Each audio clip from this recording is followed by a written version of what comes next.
बालोतरा से बड़ी खबर आपको बता दें, रिफाइनरी में मजदूर की मौत से जुड़ी खबर है। रात 1:30 तक समझौता वार्ता चली। पुलिस प्रशासन और एचआरएल के बीच में ये वार्ता चली। वार्ता के बाद धरना समाप्त यहां पर हुआ।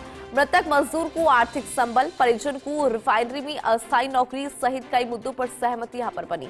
देखिए, करीब 3 घंटे से अधिक समय तक वार्ता के बाद ये सहमति बनी। वार्ता में एएसपी धर्मेंद्र यादव, एसडीएम राजेश बिश्नोई और पूर्व प्रधान रसीदा बानो, सरपंच रोशन अली छिपा थानसिक मौके पर मौजूद रहे।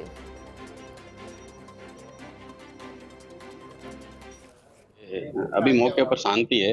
दिन में एक मजदूर निसार खान था, जिसका वहाँ हेल्पर का काम करते हुए पाइप के नीचे दबने से मृत्यु हो गई थी, जिसके लिए गांव वालों ने धरना प्रदर्शन किया था।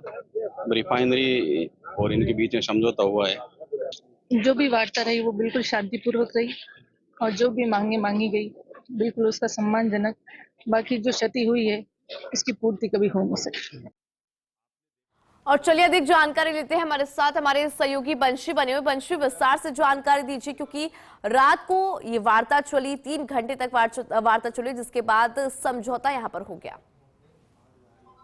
देखिए इंदु, क्योंकि कल शाम के वक्त जिस मजदूर की मौत हुई थी निसार खान की, उसके बाद में आसपास के लोग, उसके परिजन सहित बड़ी संख्या में लोग रिफाइनरी की गेट संख्या 4 पर पहुंच गए थे। और शाम को जब छुट्टी का वक्त होता है 7 बजे के आसपास, उस वक्त उस गेट को ब्लॉक कर दिया, बंद कर दिया, ताला लगा दिया। और तो इस वजह से रिफाइनरी के अंदर हजारों मजदूर फंस गए थे। लेकिन बाद में प्रशासन मौके पर पहुंचा, पुलिस मौके पर पहुंची और समझाइश की गई कि आप मजदूरों को तो बाहर जाने दीजिए। फिर मजदूर रात को 9 बजे के करीब रिफाइनरी से सारे बाहर निकाले गए। और उसके बाद में प्रतिनिधि मंडल का गठन हुआ, जिसमें परिजनों की ओर से कुछ लोग थे, कुछ प्रशासन की तरफ से एएसपी और एसडीएम थे, और रिफाइनरी की एचआरएल कंपनी से जुड़े लोग, और जो साइट पर काम कर रही थी कंपनी, उससे जुड़े लोगों के बीच में वार्ता हुई। कई दौर की वार्ता, करीबन 3 घंटे से अधिक समय तक वार्ता चली।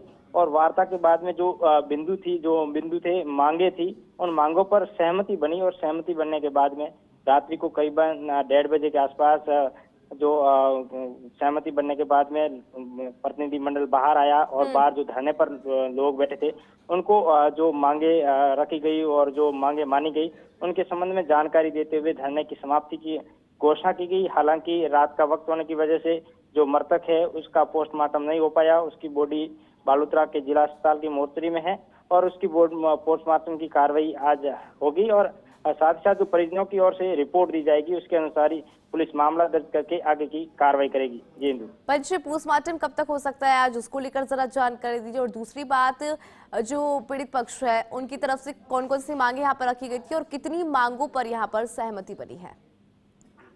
देखिए, मुख्य रूप से पहली मांग तो यही थी कि जो रिफाइनरी के अंदर मजदूरों की सेफ्टी किस तरीके से हो, उस पर कंपनी को विचार विमर्श करना चाहिए और आगे इस प्रकार का हादसे नहीं हो, उसको लेकर एक प्रमुख रूप से वो मांग थी। और दूसरी जो मजदूर की मौत हुई है, उसके परिजनों को आर्थिक संबल किस तरीके से मिले, क्योंकि उनके परिवार में कमाने वाला वो अकेला ही मजदूर था जो रिफाइनरी में काम कर रहा था, तो उनको आर्थिक सपोर्ट करने की मांग थी। उस पर सहमति बनी, उनको आर्थिक सपोर्ट भी दिया गया। और साथ ही साथ अस्थायी नौकरी परिजनों को, कोई जो सक्षम परिजन है उसको रिफाइनरी में अस्थायी नौकरी देने की बात की हो।